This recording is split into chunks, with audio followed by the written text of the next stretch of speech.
Mga ka-K5 sa baylo nga hampang-hampang lang kuntani, may natabo nga pagsinuyaay hasta nga naglabot sa pagpangtaya sang pusil sa duha ka supporters sang basketball sa sitio Ilawod, Barangay Poblasyon, Barotac, Veho, Iloilo, las 9:30 sang gabi, Sabado, Hunyo 13.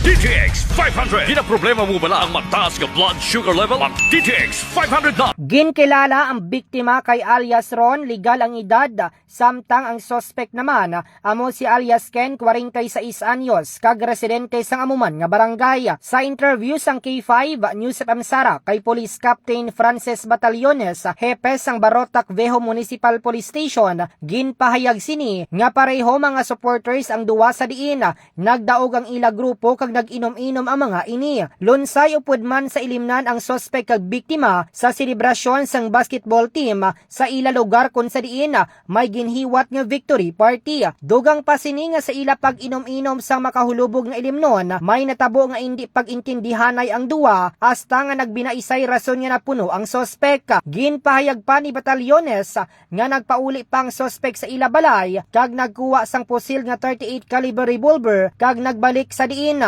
Gulpi gintaya sa biktima makaduwa ka beses kag ginpitik apang wala naglupok. Sa ila investigasyon, isa sa mga motibo amo ang pagpangbuli sang biktima sa suspect, rason nga naakig kag tungod yara sa impluwensya sa makahulubog nga ilimnon. Nagpalagyo pa ang suspect pero sa bulig sang barangay kagawad nadakpan inisa nagpauli sa ila balay. Natigayo naman nga narecover sang kapulisan ang pusil nga gingamit sang suspect. Yari ang kabahin sang pahayag ni Police Captain Batallones.